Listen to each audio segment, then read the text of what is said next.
Hello అండి. Welcome back to my channel. ఈరోజు నేను టేస్టీ నాటుకోడి కూర థిక్ గ్రేవీతో పాతకాలం పద్ధతిలో ఎలా తయారు చేసుకోవాలో చూపిస్తాను. ముందుగా నా ఛానల్‌ని ఎవరైనా సబ్స్క్రైబ్ చేసుకోకపోతే తప్పకుండా సబ్స్క్రైబ్ చేసుకోండి. ఈ వీడియో గనుక నచ్చితే మీ ఫ్రెండ్స్ అండ్ ఫ్యామిలీతో షేర్ చేసి లైక్ చేయండి. ముందుగా మనం నాటుకోడికి ఒక స్పెషల్ మసాలా తయారు చేసుకోవాలండి. నాటుకోళ్ళు ఎప్పుడు కూడా గ్రేవీ అనేది మంచిగా రావాలన్నమాట. దానికోసం నేను ఇక్కడ ఒక బౌల్‌లో గసగసాలు తీసుకున్నాను. 2 స్పూన్స్ గసగసాలు, 4 ఇలాచీ, 4 లవంగాలు, ఇంకా 2 హాఫ్ ఇంచులు దాల్చిన చెక్క తీసుకున్నాననమాట. ఇందులోనే 5, 6 కాజు కూడా వేసుకోవచ్చు. ఇది ఏంటంటే మనకి గ్రేవీ థిక్నెస్ కోసం వేసుకుంటున్నాం అనమాట. దీంట్లోనే ఒక చిన్న కొబ్బరి ముక్కని అలా చిన్నగా కట్ చేసి వేసేసుకొని నానబెట్టేసుకుంటున్నాను. దీన్ని ఒక అరగంట పాటు నానబెట్టుకుంటే మనకి ఏంటంటే స్మూత్ పేస్ట్‌లా అవుతుందనమాట. గసగసాలు వెంటనే గ్రైండ్ చేయకూడదండి. అయితే ఇప్పుడు కూర చేసుకోవడం కోసం నేనొక ప్యాన్ పెట్టుకున్నాననమాట. ఇది కుక్కరే నాది. సో, ఇందులోనే నేను కొంచెం నువ్వుల నూనె వాడుతున్నానండి. మా ఇంట్లో మేము మోస్ట్‌లీ నువ్వుల నూనె వాడతామనమాట. అన్ని కర్రీస్‌లోకి కూడా చాలా చాలా బావుంటుంది. ఇది కోల్డ్ ప్రెస్డ్ నువ్వుల నూనె. హెల్త్ బెనిఫిట్స్ కూడా చాలా ఉంటాయన్నమాట. తప్పకుండా మీరు కూడా ట్రై చేయండి. దీంట్లోనే కొంచెం నేను ఒక బగారాకు వేసుకున్నాను. ఇప్పుడు మీడియం సైజ్ ఆనియన్స్‌ని ఒక 3 తీసుకొని ఇలా పెద్ద పెద్ద ముక్కలుగా కట్ చేసుకోవాలన్నమాట. కట్ చేసుకున్న తర్వాత దాంట్లోనే బాగా వేగిన తర్వాత టమాటాలు కూడా వేసేసుకోవాలండి.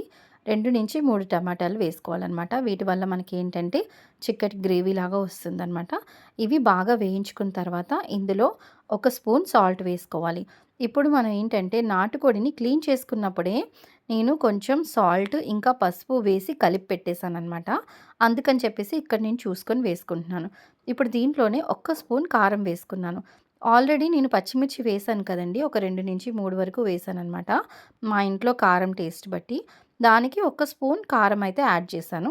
ఇందులో నేను 1 టేబుల్ స్పూన్ అల్లం వెల్లుల్లి పేస్ట్ కూడా వేస్తున్నాను.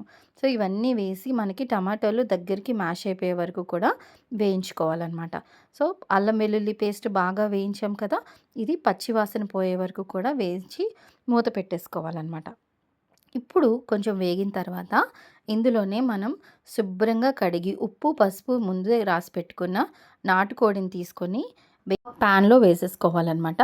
ఇలా పైనుంచి కిందకి ఒకసారి ఆ మసాలా అంతా బాగా కలిసేలాగా కలుపుకోవాలి. ఇప్పుడు ఒకసారి బాగా కదుపుకున్న తర్వాత మూత పెట్టేసుకోవాలి. మూత పెట్టుకుంటే ఏంటంటే మనకి చికెన్‌లో నుంచి న్యాచురల్‌గా వాటర్ అనేది వస్తుందనమాట. దాంతోనే మనకి హాఫ్ ఆఫ్ ది చికెన్ మాత్రం కుక్ అయిపోవాలి. అప్పుడే వాటర్ అయితే యాడ్ చేయకూడదండి. ఇప్పుడు ఇందాక నేను మీకు ఫస్ట్ చూపించాను కదా మసాలా. ఆ మసాలా అంతటిని నేను గ్రైండ్ చేసి పెట్టుకున్నాననమాట.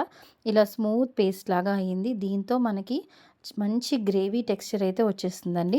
ఇప్పుడు ఆ మిక్సీ జార్‌లో ఏదైతే వాటర్ ఎక్స్ట్రా ఉంటుందో, ఆ వాటర్‌ని కూడా అలా యాడ్ చేసేసి ఒకసారి పైనుంచి కిందకి కదిపేసుకుంటున్నాను. ఇప్పుడు కారం అయితే చెక్ చేసుకోవాలి. కారం తక్కువ ఉందనమాట. అందుకే నేను మళ్ళీ ఒక 1 ½ టేబుల్ స్పూన్ ఆఫ్ కారం వేసుకుంటున్నాను. సో, మా ఇంట్లో టేస్ట్‌ని బట్టి నేను వేసుకున్నాను.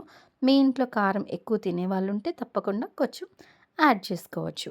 ఇప్పుడు ఇదంతా బాగా కదిపెట్టుకొని ఒకసారి మూతైతే పెట్టేసుకోవాలి. ఇప్పుడు ఈ గ్లాస్ లిడ్‌నైతే తీసేసి నేను కుక్కర్ మూత పెట్టేసి 2 విజిల్స్ వేపించానండి.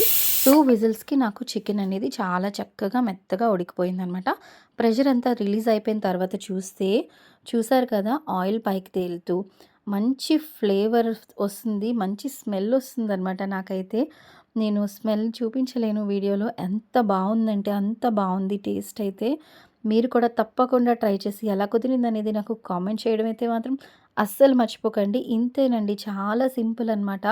స్టెప్ బై స్టెప్ చేసుకుంటూ వెళ్ళిపోతే చేయడం అయితే చాలా సింపుల్ ఉంటుంది. లాస్ట్‌లో మనం ఇలాగా కరివేపాకును అలా ఫ్రెష్ కరివేపాకుని తీసుకొని శుభ్రంగా కడిగి అలా పైన వేసుకొని మూత పెట్టేసి ఒక 2 మినిట్స్ తర్వాత దించేసుకుంటే టేస్టీ నాటుకోడి కూర అయితే రెడీ అయిపోతుందండి. ఈరోజు నేను మా ఇంట్లో కొబ్బరన్నం చేశాను. దాంతో కాంబినేషన్‌గా ఈ నాటుకోడి కూర చేశాననమాట. మా అందరికీ నచ్చింది. మీకు కూడా నచ్చుతుందని ఆశిస్తున్నాను. Thank you so much for watching this video. Bye.